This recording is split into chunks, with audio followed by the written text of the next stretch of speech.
Welcome, gang. Dan with OBS Outpost. Today we're going to be installing a 2014-18 Silverado Sierra crew cab rear seat in a single cab OBS truck. Stay tuned to see how it's done.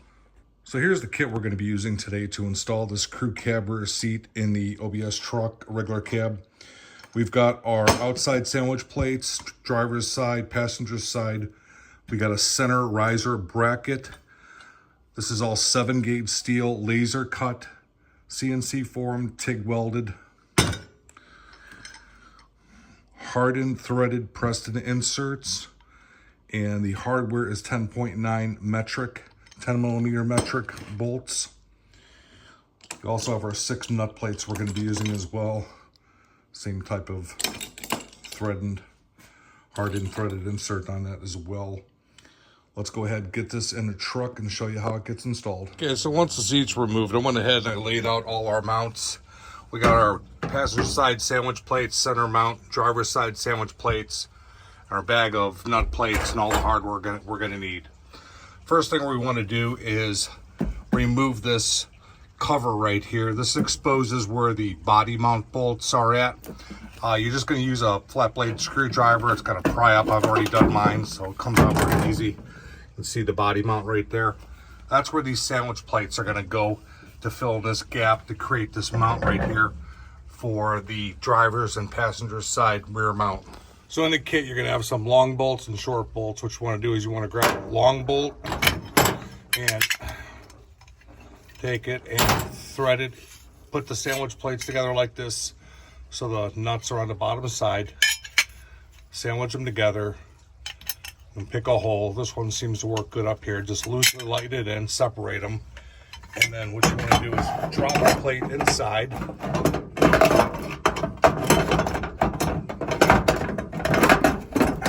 To where that plate falls in there, yet you're still holding on to it with one. And then what you want to do is you want to take your short bolts, pull up on the plate, take the short bolts, find the other holes,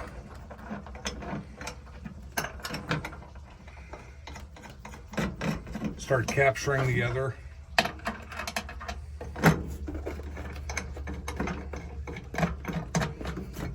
Nuts like that.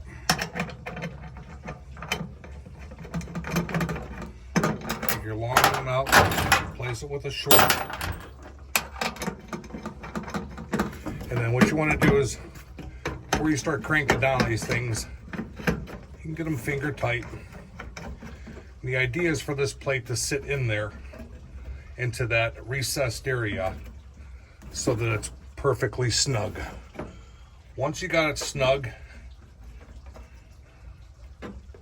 you can go ahead and then crank down on these. These are 10mm hardened bolts, metric. So it's got to take a 15mm socket. Okay, let's go ahead and do the driver's side screwdriver. Pop it up. I've already done mine. If you got any wires here, make sure that they're out of the way. So we got the bottom nut plate. We got the top sandwich plate. We're going to take our long bolt. And we're going to pick a hole. I think I did this one, I can't recall. I think I did this back one here.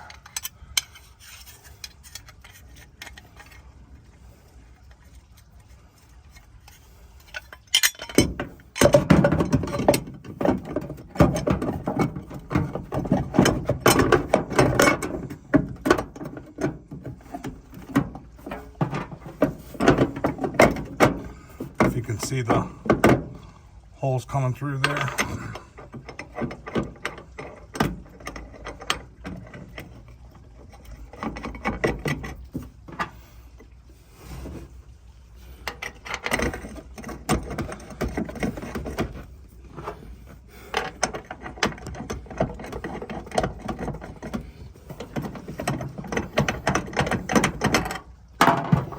Place it with the short one. Make sure this thing's seated in there good first.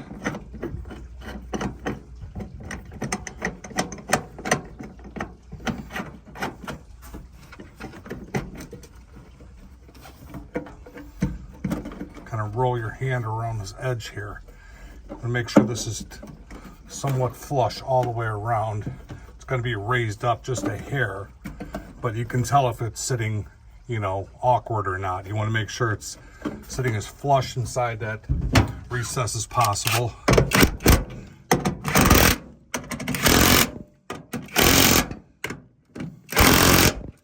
Start cranking those down. It's going to create an incredibly secure mount right there.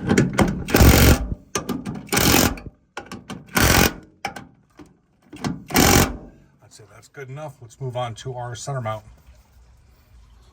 So I went ahead and just, you know, we got just the bracket laying here for right now. This is the passenger side. Got this valley running through here.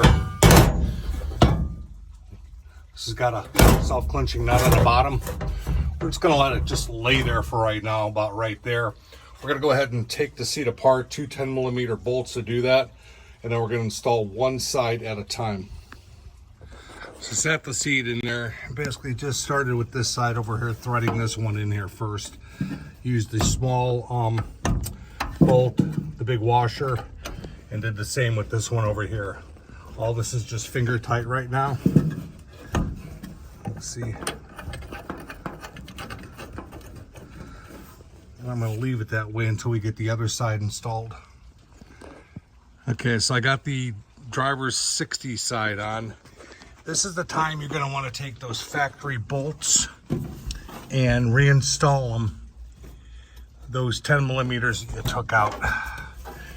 What we want to do is we want to join this base together.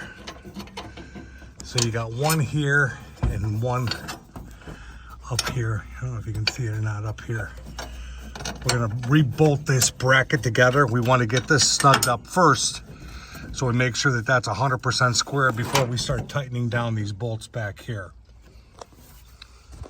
And this one's actually easier to get with the passenger side folded forward. The bottom's easier to get with the passenger side folded up. Okay, we got one last bolt here. Grab a shorty, flat washer. We're gonna do the center riser, driver's side front. Just gonna go ahead and get that snugged up. As far as separating the seat, you don't need to do that, especially if you've got two people. If you're doing it on your own like myself, it's a little easier to do it one seat at a time, but not necessary. Just wanted to mention that.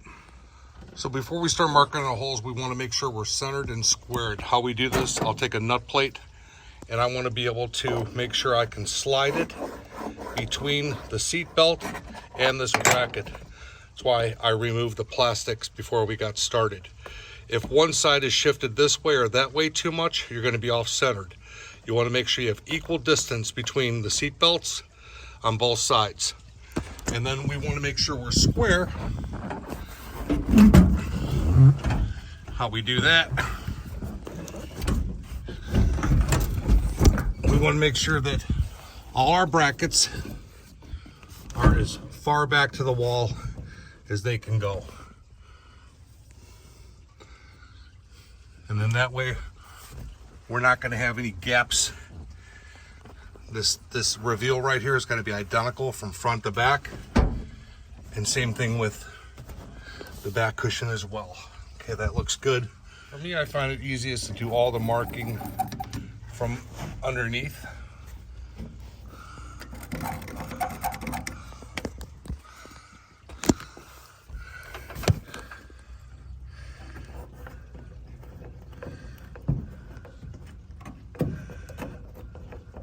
And also this gives me an opportunity to make sure I can press on this bracket. I want to make sure that this is all the way back against the wall, because if it's not, then you're going to have issues with the seat not being square. So this way we can confirm while we're marking that that bracket is all the way back there.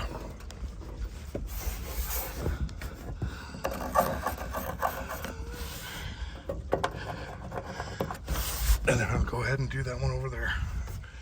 So for the drilling part, you don't even have to remove the seat. I basically just undid the two outer back bolts and then just slid everything forward. Started pre-drilling this a little bit here, but okay, I'm using a 1/2-inch step bit on this, and there's going to be these two here, which represent the passenger side, front and rear. Some vehicles are going to have you might be able to see through there, I drilled those out, a heat shield underneath. I'm going to supply a couple extra longer bolts in the kit for this side of the vehicle, for those vehicles that do have it. If you don't have it, you don't have to use them, but at least they'll be there. So we got a couple more to go over here. I started. And then I've got to do that one over there, and we'll be ready to start bolting this in. Okay, I got our side plastics here. Before we reinstall these, we need to do one mod. We need to cut this raised section off right here. I'm just going to go ahead and use a pair of shears, razor knife, probably some scissors would do it. I don't think this thing's on here. I'm just going to fold right off. The reason for that is, if you recall, the thickness between the side of the seat belt and side of the seat bracket was about the width of a nut plate, which by the time if this is on there and that's on there, it's going to be too wide. It's not going to fit. So we cut this section off, and then that way this side, you'll see when you put it back in, it'll be able to go in there with ease and not compress against the seat belt. We're going to do it on this side. Side plastic in, and I forgot to mention we need to cut this part off right here, because you can see how that's pressing into this. It's binding up against there, so we need to cut that piece out. Okay, side plastic's installed, and it fits perfect in there. No binding whatsoever. Last thing we got to do is throw our bolts in, and we're going to be done. So what I like to do is I'll take the long bolt, big washer. I'll start on the fronts of the outsides first. I'm going to get those two done. I'll go underneath with a nut plate, spin this on, and get these kind of snug.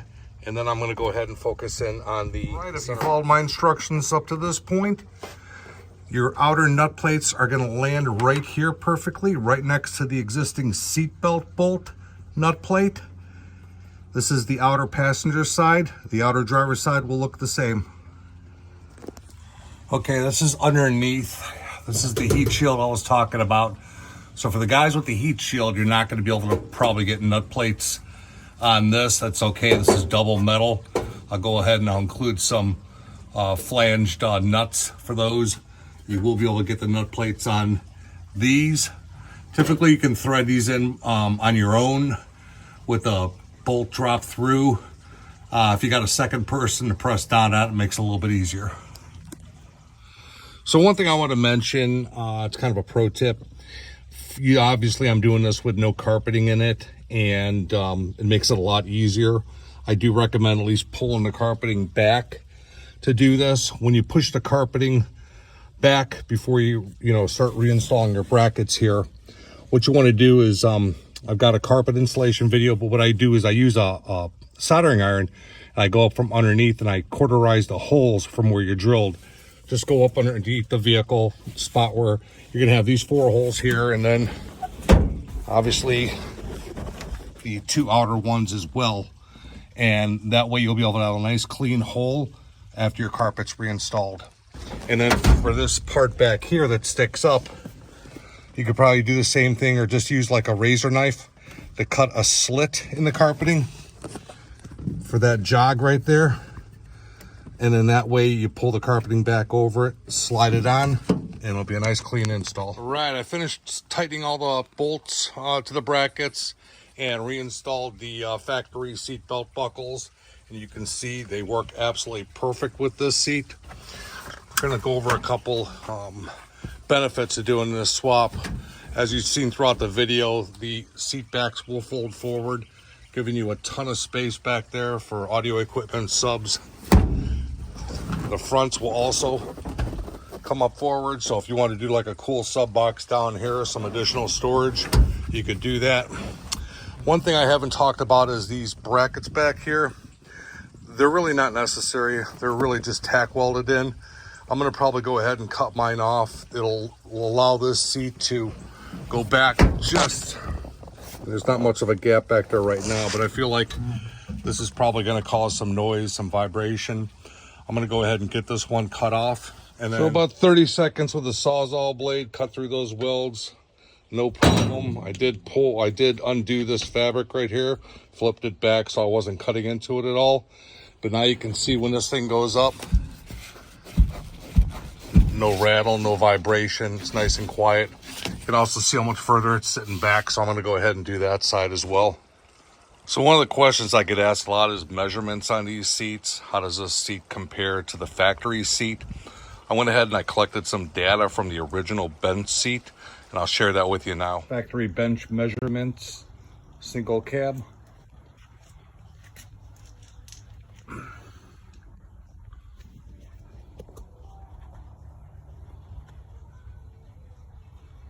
Front seat height, right at 14 inches. Seat height on the new seat.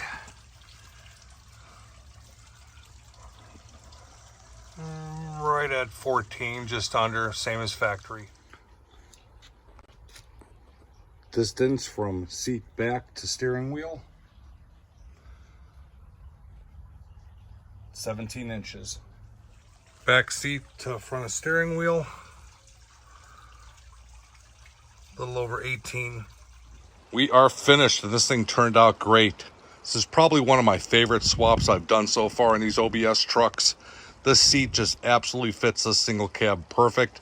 It's a simple installation. Anybody can do it. These seats are plentiful. The bracket kit will also accommodate most 2007 to 13 crew cab rear seats. It's got to be from a crew cab. I do ask for you to email me, dan@obsoutpost.com, with pictures of the seat, because there are some 7 to 13 seats that will not work with this bracket kit. But if you're interested in doing a swap like this in your OBS single cab, you can go right to the website, purchase the bracket kit, obsoutpost.com. Email me, dan@obsoutpost.com, with any questions. Again, thanks for taking the time to watch. Hope you enjoyed.